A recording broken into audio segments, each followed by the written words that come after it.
মহান বিজয় দিবসকে ঘিরে পরিষ্কার পরিচ্ছন্ন করা হচ্ছে জাতীয় স্মৃতিসৌধ।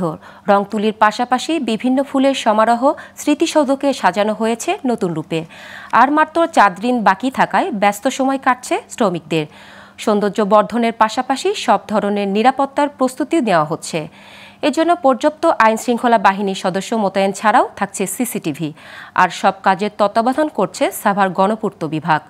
আশুলিয়া থেকে মোহাম্মদ শাহিন আলমের তথ্য ও চিত্রে ডেস্ক রিপোর্ট। 16 ডিসেম্বর মহান বিজয় দিবস।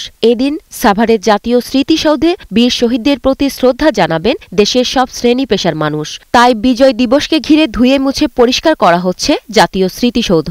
বিভিন্ন স্তম্ভ ও আশপাশের সব স্থাপনায় করা হচ্ছে রং। সেই সাথে তুলিতে আলপনা আর বর্ণিল ফুলে চারপাশ সাজানো হচ্ছে নতুন রূপে। এছাড়া স্মৃতিসৌধ চত্বর আলোকসজ্জা ও বসানো হচ্ছে সিসিটিভি ক্যামেরা। এই বিশাল কর্মযজ্ঞে অংশ নিয়েছে শতাধিক শ্রমিকরা।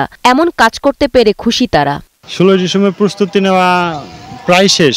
আমাদের যত চারা লাগানো শেষ, বিভিন্ন জাতের চারা লাগানো হয়েছে। কাজ করি, ঝাড়ু দিয়ে পরিষ্কার রাখি। আমাদের দেখে কাজ করতে ভালো লাগে, তাই আমরা কাজ করি। ফুলের চারা লাগানো, টব সাজানো, এগুলো আমাদের প্রতি বছরই করতে হয়। এই জন্য আমাদের এগুলো সাজাইতেও বা এগুলি লাগালেও বিভিন্ন ধরনের কাজ করতেও আমাদের খুব ভালো লাগে। আমরা প্রতি বছর এভাবে করি।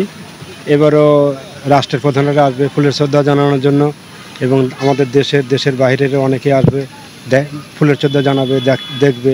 কঠোর নিরাপত্তার নিশ্চিতে থাকবে সেনা, নৌ ও বিমান বাহিনীর সদস্যরা। পাশাপাশি চলছে গার্ড অব অনারের মহড়া। আর নির্ধারিত সময়ের আগেই সব কাজ শেষ করতে চান সাভার গণপূর্ত বিভাগ। 16 ডিসেম্বর মহান বিজয় দিবস উদযাপন উপলক্ষে আমরা গণপূর্ত অধিদপ্তরের পক্ষ থেকে 1 নভেম্বর থেকে স্মৃতিসৌধের মেরামত রক্ষণাবেক্ষণ কার্যক্রম শুরু করেছি। এখন আমাদের কাজ 80% সম্পূর্ণ হয়ে গেছে। আগামী 12 তারিখের মধ্যে সকল কার্যক্রম সম্পূর্ণ হয়ে যাবে।